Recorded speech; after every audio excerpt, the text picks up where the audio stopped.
Hello everyone and welcome back to episode 4 of Behind the Brush. I have a very special guest today. Very successful fitness coach, been in the business for over 16 years now. He's also the author of the book Fitness Without Limits, which is available in places like Waterstones and Amazon, I believe. But most importantly, he is a massive Warhammer fan, which is why I wanted to get him on the show today. So my guest today is Ben Mudge. Ben, thank you so much for coming on today. I really appreciate it. Thank you so much. And it is so weird to hear author in there as well, by the way. It's right here. Like it's literally right there behind me. Yeah. And then a night as well. Yeah. But then that is a very thank you for the intro as well. You're welcome. Yeah, it's still very strange to hear. Yeah, the author. It's been out nearly. This is the second year it's been out, but it still just blows my mind that that's something that exists.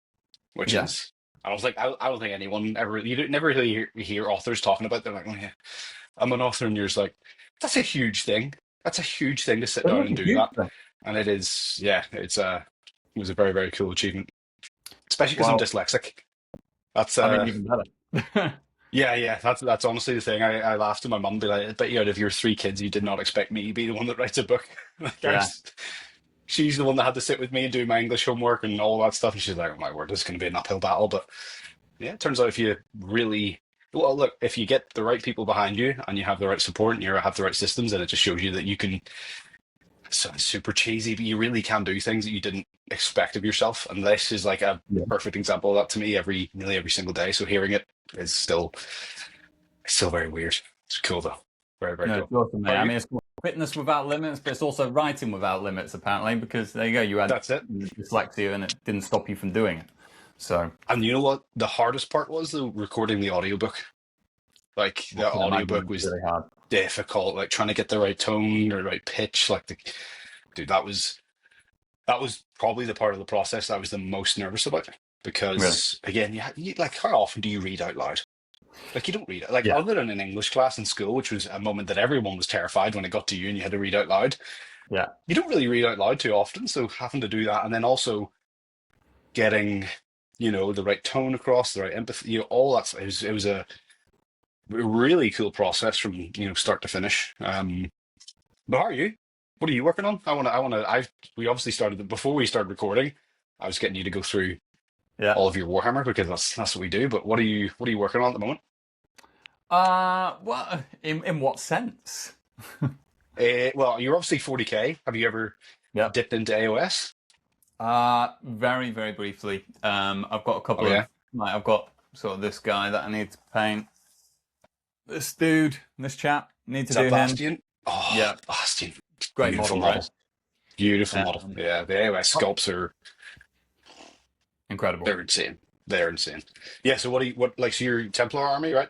Black Templars. Yeah, pretty much. I mean, I don't really have an army. I've just been kind of painting a little bit of what I fancy based upon what I think looks cool, which I think is always a good rule. 100%. Was never really focused on playing the game, so I was just painting what I wanted to. But now, the more I get into it, I'm like, I kind of want to play now. So gives you a direction. Yeah. That's kind of how I got into it as well.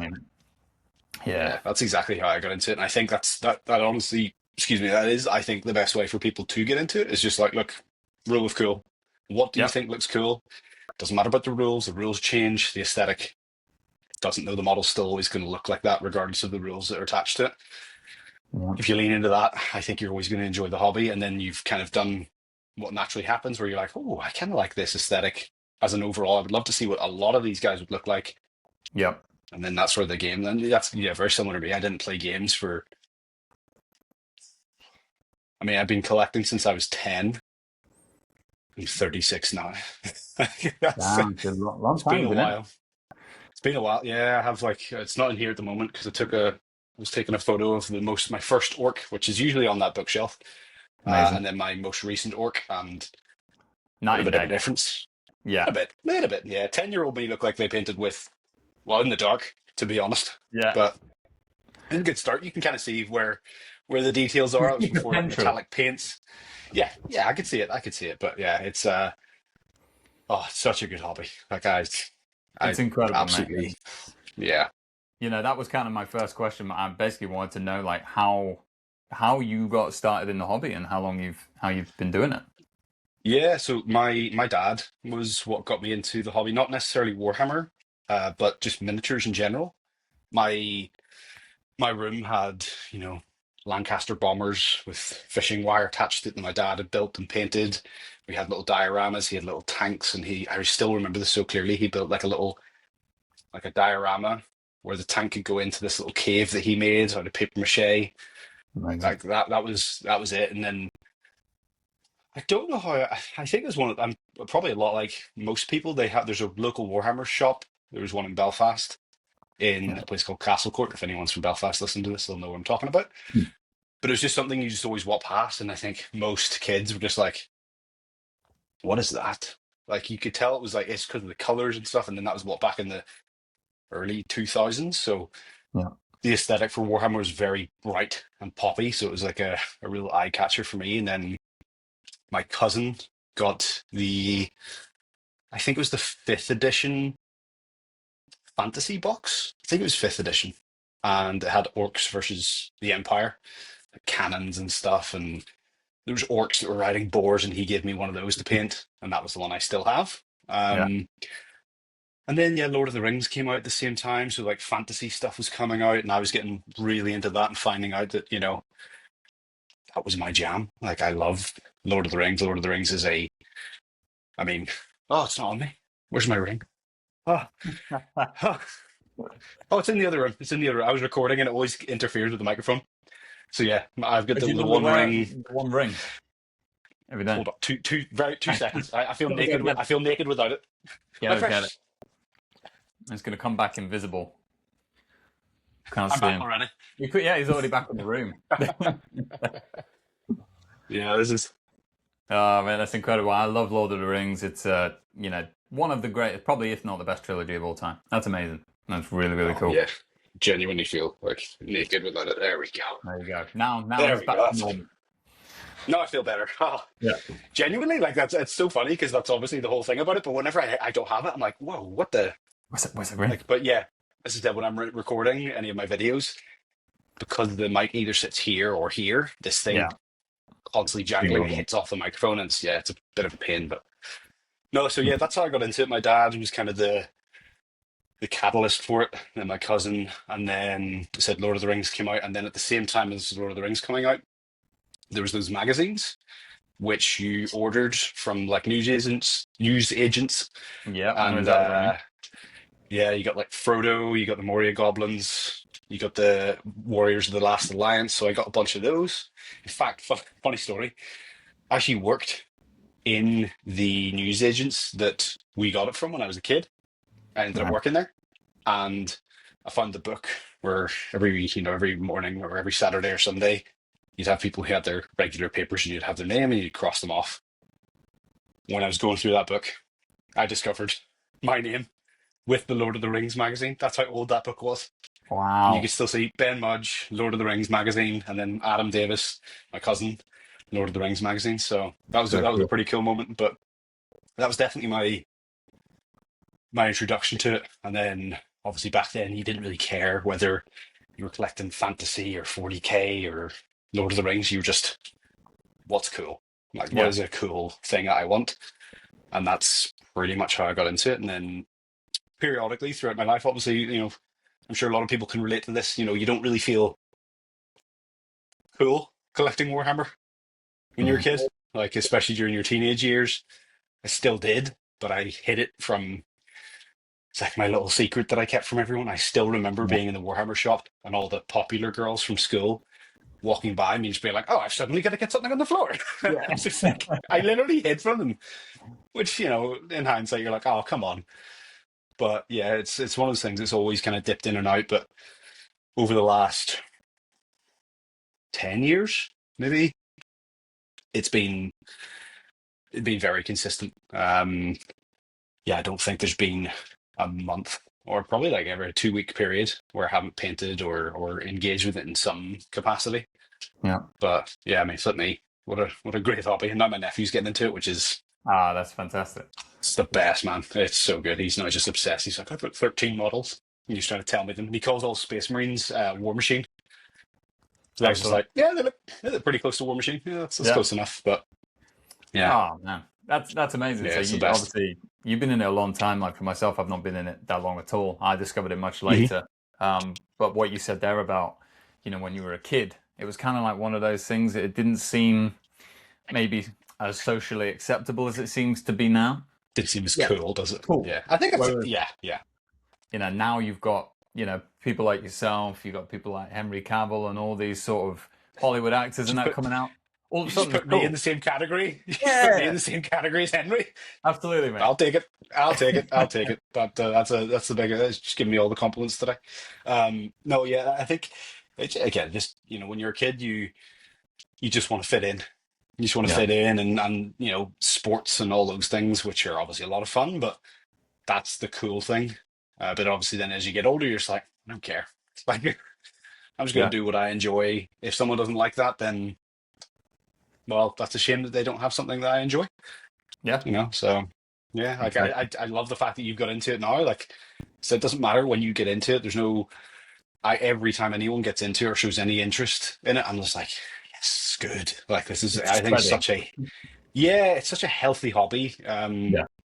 Mentally, the process of it, the social element of it. I mean, yeah, it's just again, it's pity it costs a lot, but that's what adult money's Yeah. for, right? Yeah. So That's that's exactly what you it. earn money for. That's why we work Yeah, jobs and have money so we can buy plastic models. exactly. I don't drink, so I'm gonna just Yeah. spend that money on plastic crack. I mean, plastic. Yeah. As we call it. Yeah, no, I really appreciate you sharing that. And obviously, like I know you said your dad did models. Did he paint models like planes and that? You Yeah, said. Did yeah, he do Airfix Warhammer? models. He actually taught me, so I still remember getting the old Chaos Warriors. They were on like square bases. They were so customizable. They were class. I actually still have them, and I still have the ones that he painted up. And we were painting with Amazing. like lacquer paints and everything. I still remember the smell of it. But yeah, he taught me kind of the finer side of it, the painting and stuff.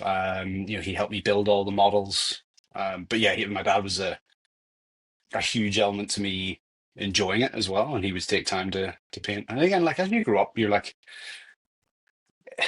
I'm not a parent or anything, but you realize how much. And again, I'm so grateful, and I'm in a very unique position. Unfortunately, that I had a fantastic dad growing up. Yeah. I know a lot of men they don't have that, and that it really does. It upsets me because I know how much of an impact my dad had on me. In fact, I talk about him whenever I get the chance. Yeah. My dad is my hero. Like he is. I think he's a few people's heroes, including some of my friends. Yeah. But yeah, my dad was such a big part of it. And as I said, when you grow up, you realize my dad was doing everything else. He's working, trying to look after the house, all that stuff, but he's still taking time to sit and paint with me, which Yeah. is like, yeah, I always give shout outs to my dad. I love my dad. And my Oh dad no, is, please do, man. Like yeah, I think that's yeah, incredible. That's that yeah, like I grew up without a dad, so listening to hear you say that is like yeah, that's man. Yeah, amazing. exactly. Like, it's as you get older, you realize how few people have that, like something Yeah. that I grew up not never really taking for granted. I was always aware of how, as I said, my dad, I just wanted to be like my dad. That's Yeah. why I got into training. That's why, I do a lot of the things I do because, the impact of my dad. And I realize that a lot of men, unfortunately, don't have that father figure. And that Yeah. really, as I've gotten older, I'm like, I, it's made me more appreciative of it, like massively. So yeah, always give a shout out to my dad. Amazing. Amazing. Yeah. Well, would you say that there's anyone who could, like, other than your dad, of course, is there anyone you would Mhm. say their work really sort of inspired either the way you paint or the armies that you work on? Is there anyone you look at on Instagram and stuff? Kind of, that's quite big now with content creators making Yeah, stuff. there's a few. No one directly. I don't think anyone directly impacts how I paint. I just kind of take bits from.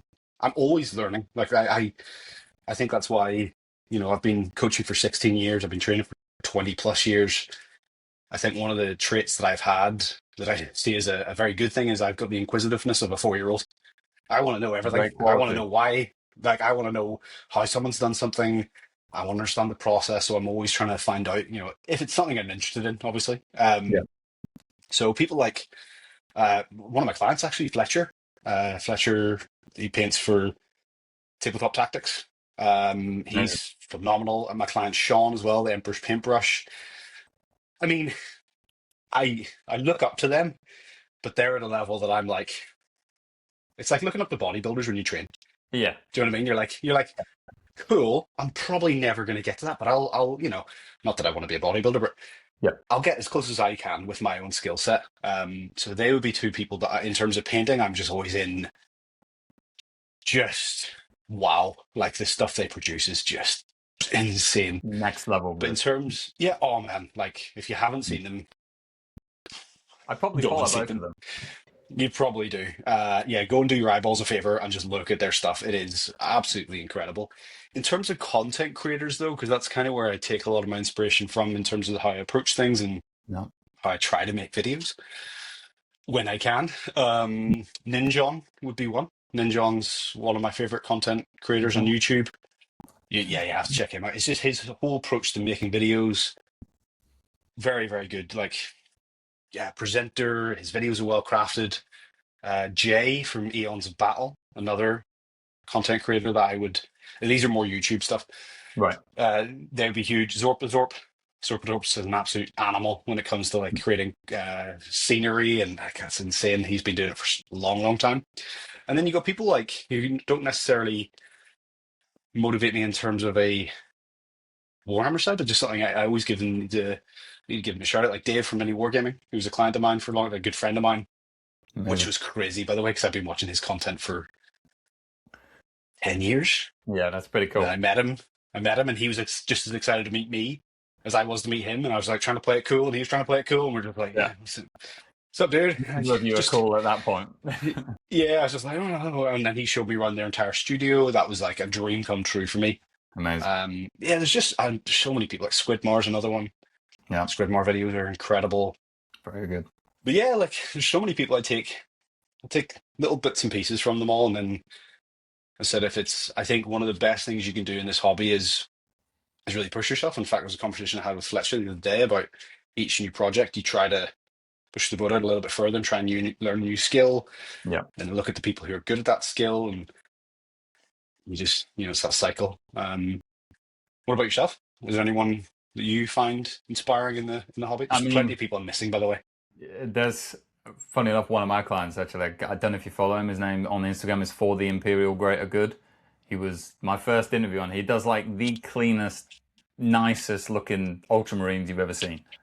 You have to He's send me his profile. ridiculously good. And Mhm. just meeting him and that, and I'm like, oh, you're just a normal person, but you're so good. And I'm like, how are you so good at this? Is he the presenter? Is his name Nick? No, No, no, that's my other client Nick Baton. You're thinking of who does the yeah. because he also has Ultramarines, right? He has a Yeah, big he's a Ultramarine. massive Yeah, so Ultramarines guy. Yeah, so he yeah, I was watched one his of the interview. biggest influences for me as well. And like I Yeah, chat to him every seems like a day, good dude. yeah, he is. He's a great guy.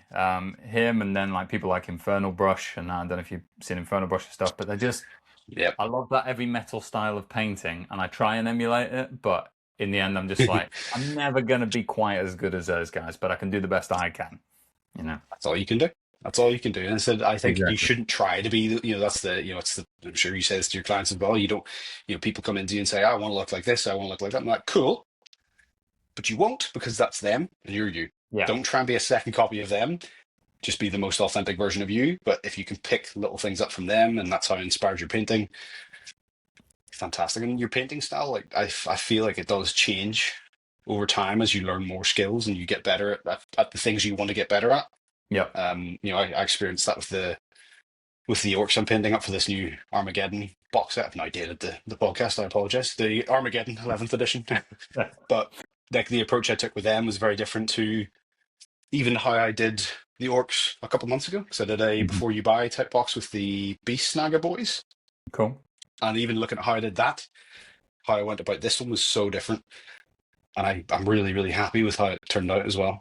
Excellent. But yeah, there's so many people in the industry that I'm like, just blown away by their like the quality of their work, and Yeah. yeah, it's incredible. Would you say you're more of a painter, or you prefer the gaming side, or you a bit both? More painter, to be honest. I Yeah. love the games. I like the social element of the games, to be honest. I find the actual game itself, mine really stressful. Have you played many games? No, because it's so hard to learn. You know, Dude, it so is. complex. I call it. I mean, I always call it Remember Hammer Mm. because the Yeah, amount of pretty much. rules that you forget, and you're like, oh damn, I didn't remember that one. I didn't remember this. I should have done this. I should have had sustained hits on that one, and I should. Yeah, You end up like it's just so. That's why I don't really take the gaming that seriously because I'm just not. I'm just. I don't have. I haven't had the reps, so I've not got the reps, and I'm not going to yeah, take it that seriously. So I just go out and have fun, and I would say more of a painter though in terms of like what I enjoy the most. Yeah, I would say painting definitely. But then the thing that makes me enjoy painting is knowing that I'm going to get them on the battlefield. So yeah, yeah, it's the battlefield. Listen to me, abort. The battlefield in my head. That's the immersiveness of it. I'm like, this is a battlefield. These guys yeah. are going in to die. I'm not just removing my I freshly mean, you painted watch people models. who do talk about terrain and stuff like that, so you're definitely more into the gaming side than I am. Mm, Like, I haven't got a hmm clue really about the terrain side of it, but Oh, um, so check out Zorpazorp. Like if you like Lord of the Rings, check out Zorpazorp. Yeah, he's an Australian guy now lives in New Zealand, and you probably have seen some of his videos before, just probably. passing. He makes like he's made like the towers of the gates of Barad-dûr. He made Cirith Ungol. He's done so much, and the detail is like he recently made a full Hobbiton set for his wedding, Wow. like full scale, like not full scale, but full scale miniature with him Yeah, and his wife is like right outside Bilbo's house. that's incredible. It's incredible, like unbelievable. And the talent of some people, man, it's just insane. But I know. do you, like so over the last sort of few years and that, it seems like obviously we touched on, Henry Cavill, people like yourself and that Mhm. there's a lot of people who are actually into Warhammer, but also, seem to be quite into fitness as well. Whereas, before, I'm not saying that people weren't, but you didn't necessarily put the two together. Now it seems like Didn't connect. yeah, Yeah. all these people coming out who love training in the gym, taking care of the body, but they also love training. Why do you think that is, or do you think it's always been there and just wasn't talked about? I, an element of that, but I think, and this has only come to me as you were saying that, because I've thought about it before, but I've not really given it that much thought. Most people who go to the gym, now I'm talking about myself, most people go to the gym because they're probably insecure.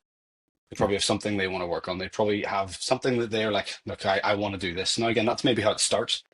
It's not where it is, obviously, whenever you continue on. yeah, Your goals change throughout the entirety of your training life. But I knew for me, I mean, my original goal for going to the gym was to look like Ja Rule. Ja Rule. Ja Rule. Now you Wow. could probably see there's some issues with that. I I'm not a think rapper. he's That's what trying you were really, thinking, really wasn't it? You were hard, thinking, yeah, but you were thinking it's just because he's a rapper and he has hair. That's probably what you were thinking. No, I just remember there's a music video that came out, um, is it living and it I up just or remember whatever? it was Living it up. Touch My Body or something like that, and he just came out and then Nelly as well. Do you remember Nelly? Yeah, jacked. He came out and he did that, and I was like, whoa, Yeah, guy's jacked. And I was like, so that was it. And then obviously growing up with CF, which we might touch on later, but I didn't have a huge amount of confidence in my body. I was tiny. I think I still remember trying to get to 6 stone, which there's just for anyone who's listening who doesn't do stone, there's 14 pounds in a stone. I still remember trying to get to 6 stone when I was about 14. wow. I was tiny. I was like, what, 70 pounds, 75-ish pounds? Like, I was small. And again, because of my CF, digestion of food was not easy. I had a lot of stomach aches growing up, bowel obstructions. CF sucks. So I think I got into the gym to, well, mainly so the girls thought I was attractive. Let's be honest. It's the That was same for my thing. I was me. like, hey, I want the girls to think I'm good looking. Abs and muscles are typically what I Yeah, see them liking, so I'm going to do that. So I think a lot of people who go to the gym probably are starting from a place of a little bit of insecurity.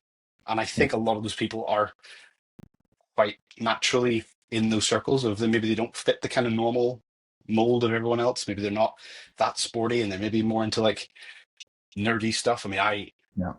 when I discovered Lord of the Rings, I was like, okay, this is what I'm into. Lord Yeah. of the Rings, Star Wars, anything that was just fantasy, or I originally actually wanted to be a director. That was my goal in Film life, director. to be a film director. Yeah, studied film for 4 years. Worked on the first season of Game of Thrones. Wow. Yeah, that was Incredible. that was Didn't hear my that.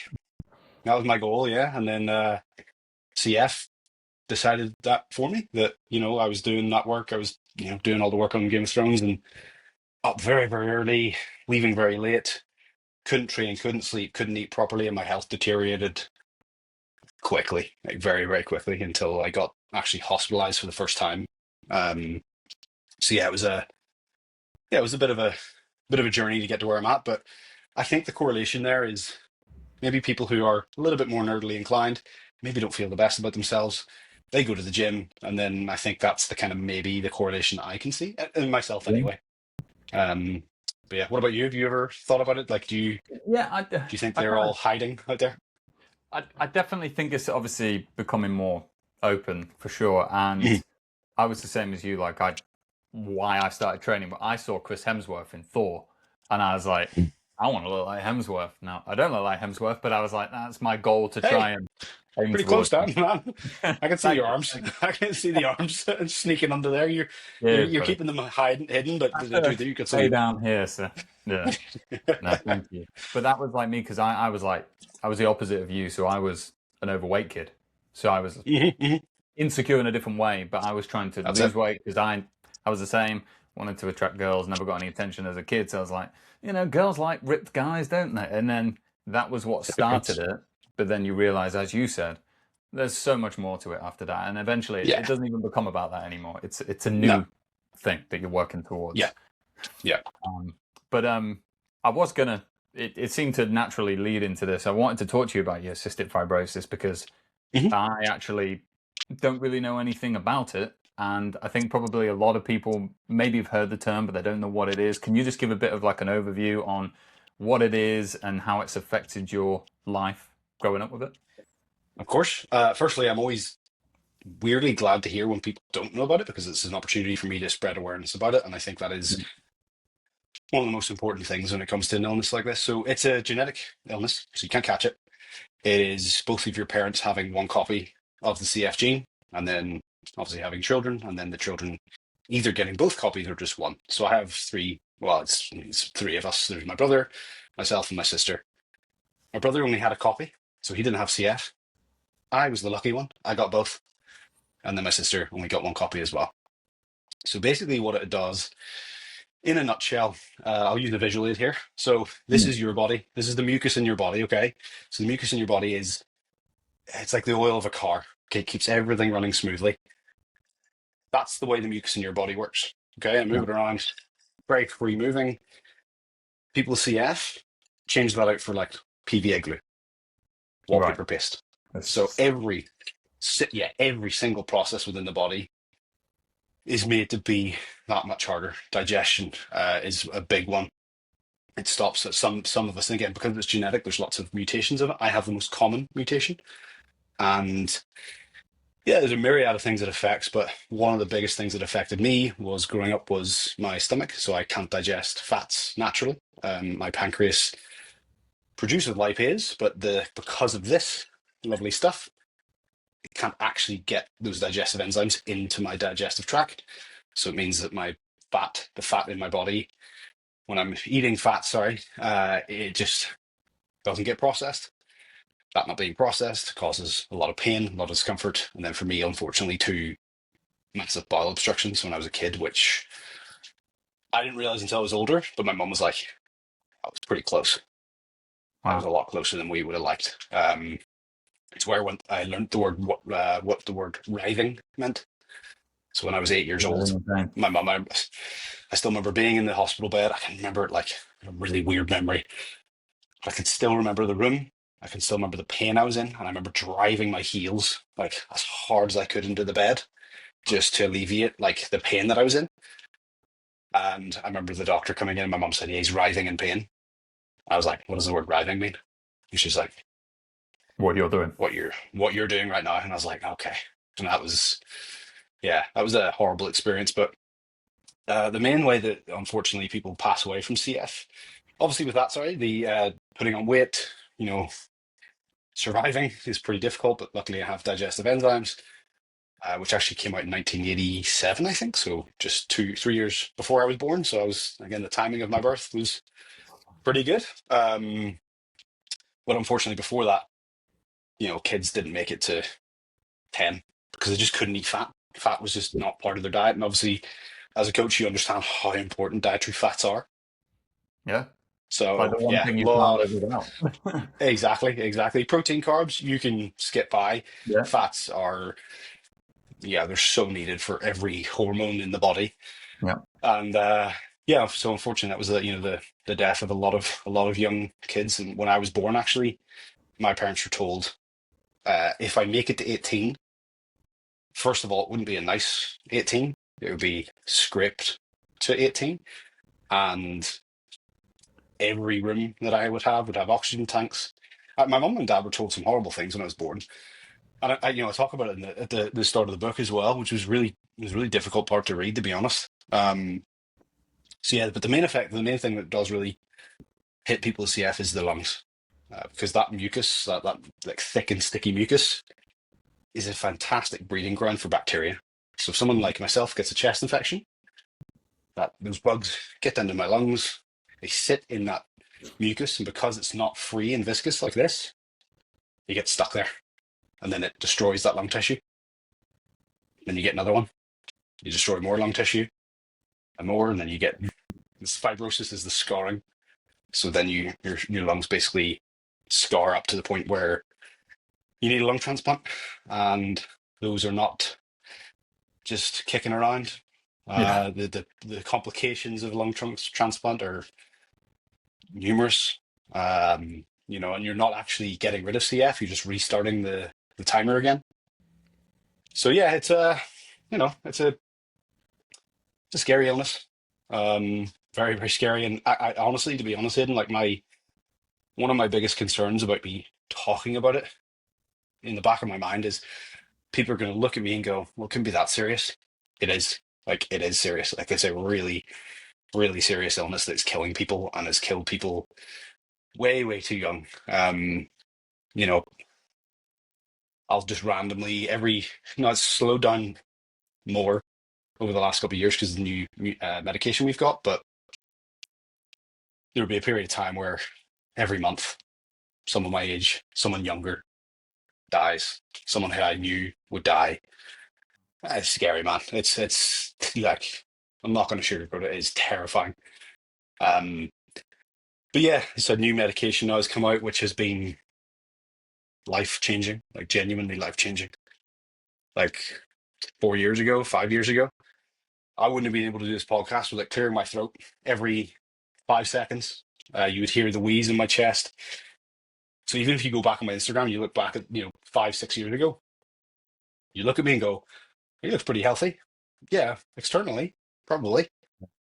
Internally, a little bit of a different story. But I battled for every single percentage on my lung function, and that's basically how they test, by the way. So you do a lung function test, and that's kind of how they tell where your lung health is at.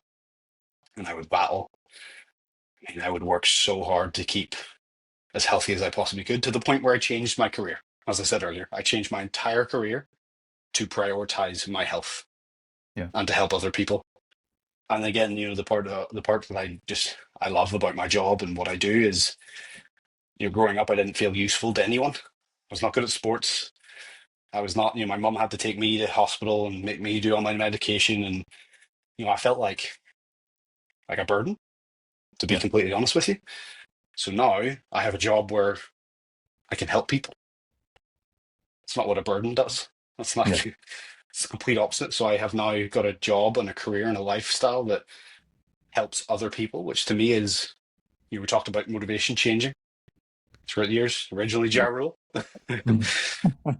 Now, no, not so much. Now it's just, okay, this is who I am. This is my identity, and being able to help people just gives me You know, there's no words. Genuinely, there's no words I can use to fully to encompass like how that makes me feel. Knowing that someone speaking to me could be the thing that gives them a good day, or me explaining something to them can make them go, got it. I'm sure you've experienced Yeah. the same thing when you're Yeah, talking to 100%. clients and you explain something to them, and they're like, "Oh my word, that is Like one a of the light greatest bulb feelings moment. ever."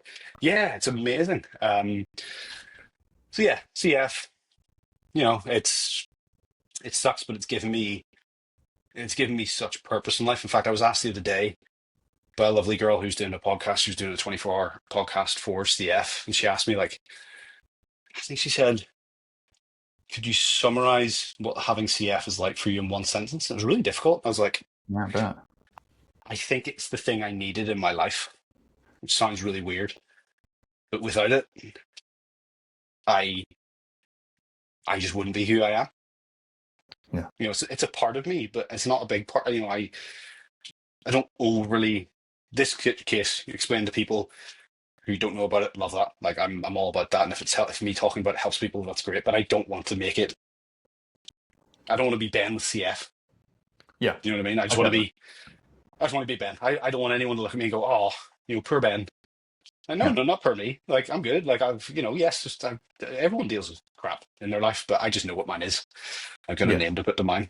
Um, all the many things we have to worry about as an adult now. But yeah, it's an awful disease and an awful illness, and I'm actually doing a charity event in September to help raise money for it as well, which would be my first one I've Fantastic. done myself, which is cool.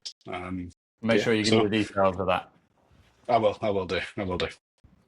No, well, But yeah, I really, it's kind of, I was going to say, I think that summarized CF. I think it is. I think I got there. But yeah, it's a pretty crappy illness to be honest, but you know, I deal with it.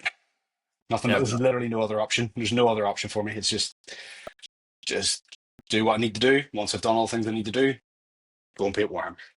yep, exactly that. That's it. But I Yeah. really appreciate you explaining that because, like I said, I knew nothing about it. And Hmm. already I feel like, okay, I have some kind of understanding of what, people suffer with.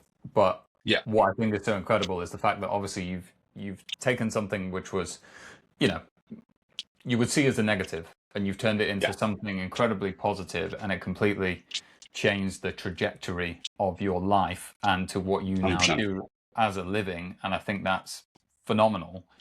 But I also Thank you. think it's just insane how even though you went through all of that, you're still able to do all the crazy. I mean, you're jacked, you're in shape, you're fit, you coach people as a living, and it's like you could have gone the opposite way and just done nothing and said, oh, I can't do it because of this, and you've actually gone, no, I have to do it because of this, and Yeah. that's incredible. I think there's a pretty, whenever, and thank you, that's like genuinely really, really kind of you. You're I think welcome. there's a point in life, and again, I'm just now realizing this, which is incredible.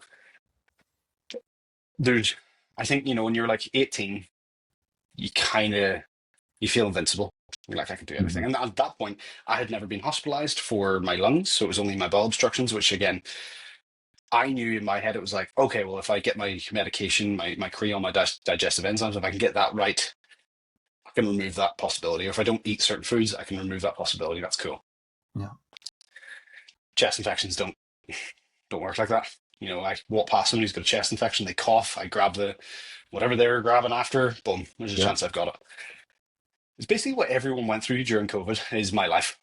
If everyone with CF, that's just normal existence. That's why everyone was asking me, "How are you doing with COVID?" I'm like, same as the same. Like when someone coughs, Used everyone to it. goes, "Whoop." I specifically go, "Oh, okay, I'll avoid that." Oh, there's my boy trying to get into the room. He gets doors being closed. Yeah. But yeah, no, he's gone. Little phantom. Um, yeah, whenever I was 18, one of my best friends passed away when he was 17. And I think that was and then that year I was hospitalized for the first time with a chest infection. And I genuinely think that was the kind of turning point for me where I was like, okay, I could go one direction, but life is extremely precious Mhm. and it could be done like that. Like I was hanging out with my friend Mark and then he was just gone, Yeah. literally just gone. And I was Yeah. just like, what the heck? Like at 18, it was probably one of the most forming experiences I've ever had. And I think genuinely his passing was like one of the many elements that made me go, okay, so life is extremely precious. I want to be here because I want to experience as much as I can. What am I going to do? Yeah. And that was it. That was literally it. One of those life-changing moments that just completely alters the way you view things and what you appreciate, and Yeah, yeah. And then obviously then the compounding of more and more people being, are passing away with CF. If the door opens, it's not a ghost, it's Ollie. Yeah, yeah, I think that really did change my entire viewpoint in life and my perspective on life of like, it really is brutally short. Yeah. Like some people who, it's kind of Gandalf quotes, like some people who deserve life don't, and people who deserve death don't get it either. And it's like, okay, well, what am I going to do with my time? Like, what time have I got? And how can I enjoy this time and, make the most of it that I possibly can? But again, a lot of that comes with, I think a lot of the things we enjoy end up being attached to working hard at something, because that's what we get this like, enjoyment from, is working hard at something, seeing what we're capable of doing. And something I always suggest to people is like, just, go out and try stuff. Yeah. If it's going picking up your first Warhammer model, please go and do that. If it's playing a video game, if it's going and playing sports, whatever it is, just do it. Like, life is so damn short. I'm 36. I'm getting greys in my beard. Like, Mate, I've been going great for the past 3 years, and I'm 33. So yeah. you got some years on me, but like, I mean, it's yeah, it's again, I see this as an absolute privilege to be getting grey. As I said, my parents were told that if I got to 18, I'd be lucky. So double that now. Yes. 100%. It's really, really inspiring what you've said there. And what I think drew me to you the most is like, you're clearly a guy who, I know this is about Warhammer, we will get back onto Warhammer, but you're a guy who, clearly lives life to the full, and you've done a lot of things in life. And I myself find that very inspiring, because you talked about wanting to be a director and studied and that. And my goal was, I wanted to be an actor, and I went to drama school for 3 years and all that stuff. And then I kind of just didn't pursue it after that, which, funny enough, I'm actually going back to my first acting class tonight. So nice. Good luck. yeah, just fancy getting back Should be into fun. it. Yeah, it should be fun. Good man. But like, what was it? Got the actor look. You've got the actor look. I'm just telling you now, because you've given me all the cuts on that. And that's not a free. You genuinely, you're like a good looking dude. So yeah, acting makes sense. Acting makes sense. Thank you. But what I'm really curious about is, you've written a book, and to me, writing a book sounds like one of the hardest things in the world, in the sense of, I could write maybe a 2-page script or a blog, but to write a full-length book must take a long time and a hell of a lot of revising and editing and stuff. And like, how did you do that process, and what led you to think, you know what, I'm going to actually write a book and get it published, and it's going to be in shops? Okay, so I'm glad you said that, because that's exactly how I felt. I was like, that's not something I can do. And this is the perfect example of how you can achieve things when you work together with people, like we do with coaching. Yeah. So this company approached me and said, look, you're one of the people we've been looking at to write a book. Would you consider writing a book? And I was like, yeah, I would love to. I think there's something I could give to people. I think I could simplify this whole process for people. Yes, 100%. I was like, however, the process of writing is one part that I'm going to really struggle with, like really, really struggle with. And they're like, right, okay. And I reached out to a friend of mine, John Goodman, who actually, that's one of his books right there. Excellent. And I reached out to him and I told him what's going on. He's like, I'm going to send you my secret weapon. And he put me in contact with this person, Camille. And basically, Camille and I met. And the approach we took to writing the book was, we'd sit on a call, just like this. We obviously had the structure of the book. I had to give the publishers like a structure of how I wanted to look. Once I got that nailed down, Camille and I jumped on calls. We talked through, we were like, right, start at the top. We're going to be talking about mental health. Okay, let's talk about that. And we just had a conversation just like this. Camille recorded the conversation, went and wrote kind of a rough draft of what we talked about. I went through it. Well, my wife and I went through it. We edited everything, made sure it was like exactly how I wanted it to be. moved on to the next thing, moved on to the next thing, moved on to the next thing. And this was over the course of, we met every Monday for about 3 hours. She's a Canadian. They are Canadian, sorry. And so we just literally sit on a Zoom call for 3 hours. Then every Friday we'd revise it. Next Monday we'd go back, and that was the process. Look, hidden, to be honest, I just knew that I didn't have the capacity or the skill set to get what I needed to get done. But I knew there was someone out there who could help me get it done. So without them, I couldn't have got this done. Without a bunch of people, I couldn't have got this done. Like without my wife, this wouldn't exist. I think people go into it thinking this is a solo endeavor, and some people do that, and I have so much respect for them. Like, it's incredible that some people can do that. But I knew either I reach out to someone for help, or this doesn't exist. Yeah.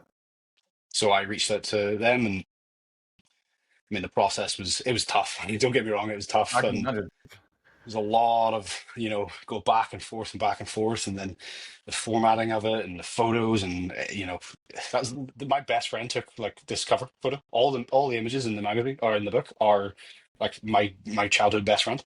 Yeah, that's so he took all these photos. It's so cool. But yeah, like I said, the process was maybe not how people expect it to be, and I'm glad to tell people about that, because that's what our job is.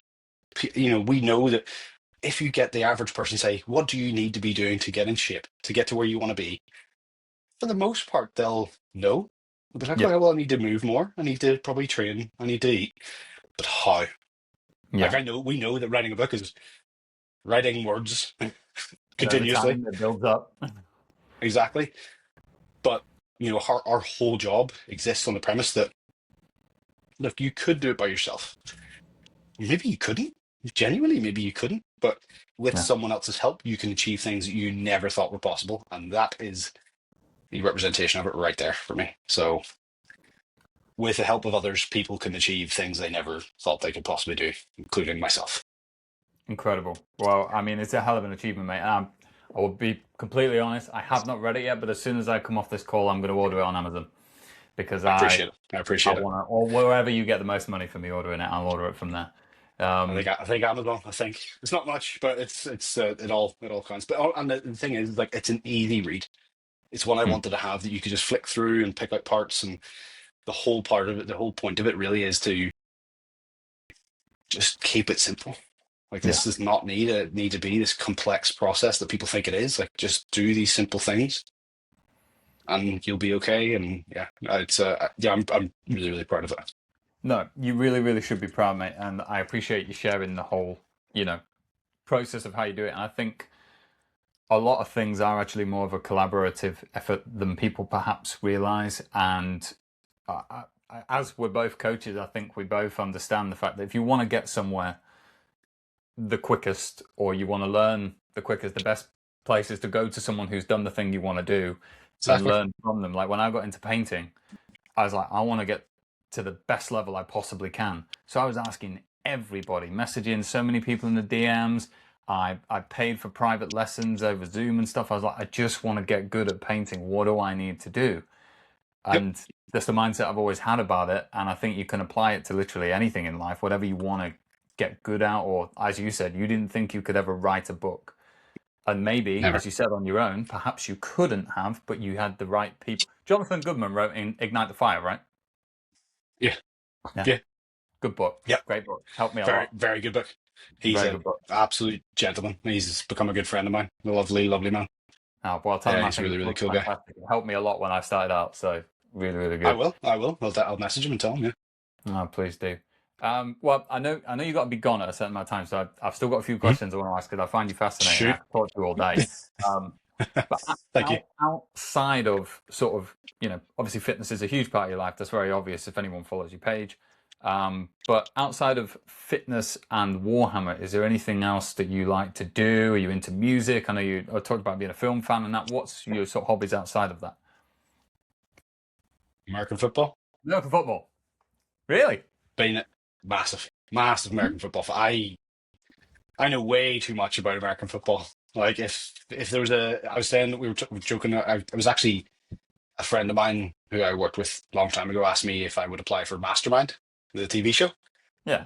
And I was like, I to be honest, I forgot, and then the time's passed. Well, maybe it'll come up again next time. But I was thinking like, what would be what would be my like my topic of expertise? It's a good question to ask yourself, by the way. Just if you're just sitting there like, what would my expertise be? And if you don't have one, go and find one. Do yourself Yeah. a favor and go and find one. I always, whenever I got into the gym, I always thought this needs to be the least interesting thing about me. Yeah. Like, I lift things and I put them back down, Yeah. and that's it. Like, cool. If that's your most interesting thing about you, do yourself and probably everyone else around you a favor and go and Yeah. find something interesting. Completely agree. Yeah, it's just, if that's it, I'm like, wow, okay, I'm as shallow as a puddle. So it's for me, American football. I love American football. It was the only sport I was really quite good at when I was a kid. I played it. I played flag football. I played kidded football. I was supposed to play for the Irish team for flag football, and then COVID happened, so that kind of fell apart. But I just love the sport. I played rugby growing up. Haven't watched a rugby game in 15 years. Football though, watch it every season. More of a players fan than a team fan. I've got, I mean, I'm a Favorite Falcons players. fan. I always keep an eye on them, but I just like seeing players doing well. I like watching players. Yeah. Again, the athleticism, again, when you know what what level they're at, it's mind blowing. Like it is the skills, the strength, like even so I'm one of the most impressive people physically I've ever met. He worked for a company I was sponsored by. I met him over in Germany, and his name was Ian Gaines. His surname was Gaines, which is amazing. Just the- Dude was like muscle on muscle. This guy, like his breath had muscle. Like he was just every part of him was just put together with thought. yeah. And I was chatting to him, and we were talking about football, and he's like, "Oh, I was a third string receiver for the Colts, the Indianapolis Colts," and I was like, "You were third string? You were third? Who was Yeah. second? Who was the And first? then who was first?" I was like, Yeah. "What the?" Blew my mind. Like, it just like everything. There's levels upon levels upon levels, and usually we only see the tip of the iceberg. But that just in my head, I was like, first of all, he caught some passes from Peyton Manning, which, if anyone knows football, I that's know that name. No. yeah, he's the sheriff. Like he is, he will probably go down as one. Well, he is one of the greatest quarterbacks to ever play. He played, unfortunately, at the same time as Tom Brady, though. So Overshadowed. yeah, slightly. Um, but yeah, football is one thing I absolutely love. Gaming to a certain degree. I'm not like a huge gamer. Like I'm Hmm. not a Call of Duty guy or anything like that anymore. I just don't have the time or the Yeah. attention span for it. I like my wife and I've been playing a lot, and I mean when I say a lot, hidden, I mean a substantial amount of Pokopia on the Switch too. I don't even know what that is. It's called a cozy game. It's like Minecraft, Animal Crossing. I've never played that one. I barely played Minecraft, but I know the No. concept of it. And then Pokemon, and you basically just build stuff, and it's the most. It's kind of like painting. It's like this procedural thing. There's no stress. You're just building these things. And, Yeah. yeah, I love it. What else? Favorite movie of all time. You said you wanted to be a director, so what's your favorite movie ever? I mean, I consider them. You probably know this already, but it's Lord of the Rings. Like the Lord of the Rings trilogy Yeah. are the best made films of all time. Even when you think about the fact that it was adapted from the book, and the book is quite a bit different from the films, but what they did in the films, I think, works so well. Yeah. Again, to show you what can happen when a lot of people who are passionate about something come together and work. Yeah. Like, and I mean, the behind the scenes, I mean, you probably watched them all as well, but Have. my word, the level of detail that those guys put in, like the fact, there's just a random one, but the fact that Theoden's armor had etchings inside that nobody would see. That's like Like painting they, the model where no one sees the detail that you yeah, painted. Like, yeah. It's like under his like loincloth, there's a little vial that I painted yeah. that no one's ever going to see, but I know it's there. That's yeah, it's and then the guy who lost his actual thumbprints and fingerprints because he was making chainmail Wow. for like a year straight, and he literally just lost his like his So now his identity. thumb just looks like chain just mail, just just a indented. hole, yeah, just like a perfect hole. Like, yeah, it's Yeah. like, things like that. I'm just like, yeah. So in terms of the filmmaking process, in terms of the passion, I mean, I made as my final year project, I made a prequel to Lord of the Rings called Hope, Ah, which was Aragorn's like name when he was growing up in Rivendell. His name's it means like Estelle means hope, yeah. and I made like a full like that was my final year project. I got orc masks from a company, and they made like the Hunt for Gollum, the original one. If you YouTube it, you'll find it. They actually sent me over some of their like prosthetic masks for the orcs. Again, looking Insane. back on it, not great, but for what I was doing and what age I was and the experience, it was pretty damn ambitious. And where can Even we had like find this prequel that you speak I, of? you know what? I think my friend has it on a hard drive that I will have to upload it to YouTube. You really should. It is awful. It's awful, but I was so proud of it. And like my wife and I like built when I was 18, so a while ago. I remember still building all the armor. I made chainmail myself, got rings and cut them, and dude, it was so much fun. But yeah, film. What about yourself? What's your favorite film? Favorite film of all time, Gladiator. Always has been. Just like to Yeah, me, it's the perfect film. Cast, yeah, script, music, length, acting. everything. Just acting. Just I can watch it on repeat. Bit like Lord of the Rings. You can just watch it over and over again and never get bored Yeah, watching. Um, yeah. and that to me Hot is just Fuzz. Hot seen Fuzz. it I a just few thought of it. times. Hot Fuzz, Shaun of the Dead.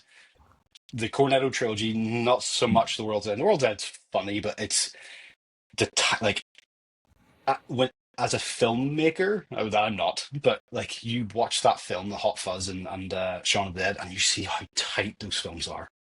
Yeah, Like all the little callbacks, and every time you watch, I love a film that when you watch it, you pick up something new that you notice didn't something you know didn't the see the last first time. time. Yeah, and that I Yeah, mean, I've watched Hot Fuzz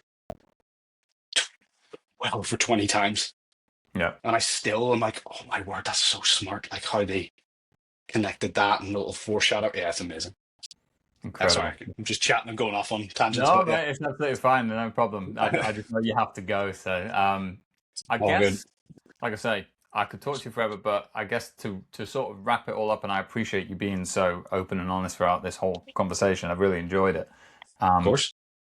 would what I know it's hard to maybe say one piece of advice, but what Hmm. kind of advice would you give to someone who is just getting started in the Warhammer universe, whether that's painting or playing, and they want to get started and they've always been a bit like, because for me, I always thought that I'd be no good at it because I couldn't draw, I couldn't paint. So for me, I just thought, what's the point of even trying? I'm not artistic. Turns out I'm actually pretty good at it. So what advice would you give to someone who is maybe on the fence about picking it up, or they're just a little bit like, I don't really know how to get started? I mean, as bluntly as it is, just do it. Like, just pick it Yep. up and do it and try it. There's only one way of getting better at something, and that's practicing it Yep. and then doing it again and again and again. And that's how we build muscle tissue. That's how we do most things in life. We work at it and keep working at it, make little tweaks, step back from it, look at the things we could maybe be doing differently, go back in. But I think one of the simplest questions you can ask yourself are you into Star Wars or Lord of the Rings? Yeah. Lord of the Rings? Probably AOS. Probably the AOS medieval swords and sorcery or sci-fi and laser guns. Yeah. That's the first question I would ask. Now I like both, which is great. But pick just be like, okay, if you could give a percentage then if you're unsure, okay, lean to whatever one you prefer. That's where you start. Then look at all the armies and think, which do I think is the most cool? Yep. Start there. And then once you find what you like, go onto YouTube. Forgot to shout out my friend Lloyd, the painting coach. Oh, Painting Lloyd's coach is brilliant. I chat to him a Lloyd's lot. an absolute oh Lloyd's an absolute hero. Apologies, Lloyd, if you're listening to this. No, I didn't mention you earlier. You're one of the people that's like, I was definitely missing something. It's Yeah. Lloyd. Check out his channel. He has painted many, many, many, many, many, many models, and the Yeah. likelihood is that he's probably painted the model that you picked up. Follow that guide. He is a fantastic, fantastic painter. The War Hipster as well. Another Yeah. fantastic painter to follow along. I actually use both of those guys' videos to really enjoy painting more. But yeah, that'll be my advice. Do it. Pick which one you like. Lead with the rule of cool, and then look at people who are really good at what they do and really good at teaching it. That's the most important thing. Yes. Some people are great at showing. some people are really good at doing that, but also coaching. And I mean, it's kind of in the name for Lloyd, the painting coach, and he is very good at it. Yeah. So I yeah. was literally watching his video this morning. So I was Which learning one? to. Which one? Well, I've got this. I've got a well, I'm going to make it into a black Templar dreadnought that I've never painted a dreadnought Beautiful. before. So I was like, Oh, he's got one. He's got a tutorial. I'll watch that. So perfect. You just proved my point perfectly there, Hayden. Go and find him, and he will most likely have painted what you've picked up. He's painted okay. everything to Yeah. a really high standard as well. Yeah. Very, very good. No, I really appreciate that, man. And you're absolutely right. I think with anything, just get started. You're not going to be good initially, no matter what it is. And just the sooner you accept that, the sooner you get started anyway. Yep. Is that what I say? I think that's pretty much it with all we've got time for, mate. So I just want to thank you, Yep. first of all, for coming on. I genuinely appreciate it. When I reached out to you, I was like, I was going to say no. We've only just started doing this. We don't get many views yet, but you said yeah. I Sure. couldn't. It's a conversation that I don't care about any of that stuff. I just like conversation. I just like chatting to people who are passionate about what they do. Clearly, you are. So I have. Yeah, Thank you. it's an absolute pleasure. I really appreciate it. Oh, thank you very much, Matt. And if people want to look at your stuff, where's the best place to find you? Instagram, YouTube, and so on?